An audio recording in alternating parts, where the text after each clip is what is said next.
started running with a group of neighbors, and one of the neighbors said, you know, we're running in the St. George Marathon. You really ought to come and do that with us. A marathon? I had watched my boys and my husband finish marathons, and I stood at the end of the finish line and saw them come in just spent, and I knew I didn't want to do that.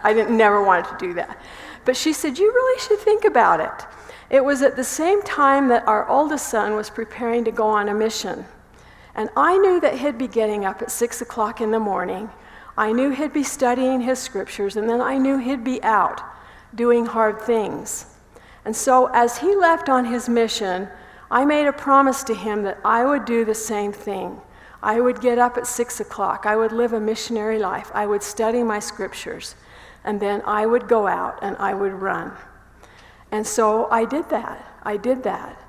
And little by little, it became kind of clear that perhaps I actually could run a marathon.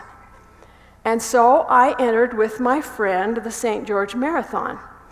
We got down to the marathon and we woke up at 4 o'clock in the morning and we went to the bus, which all the runners were loaded onto. And the bus took you up, if you've done this, took you up to the starting line. So we get on this bus, and I'm sitting with my friend, and all these runners are talking, and I'm listening, but I'm also looking out the window, and I'm seeing the course. I'm seeing everything that I am going to have to run, and this is going on. It's taking so long to get to the start, and I, for the first time, realized how far 26.2 miles is. And so I turned to my friend, and I was just panicked, and I was like, I was going to say, I can't do this. I can't do this. Linda, I turned to her, and she was sound asleep. She was just soaring away. And I shook her, and I said, Linda, wake up.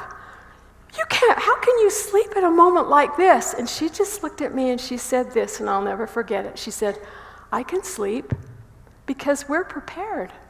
I know I'm prepared. We can do this. Now let me sleep. And I sat there and I thought, well, yeah, we mapped out what we had to do to get to the place where we could run a marathon. And every day we knew how many miles we had to run. And every day I would get up, I would read my scriptures, and then I would go out and methodically do the number of miles that it said in the book I had to run.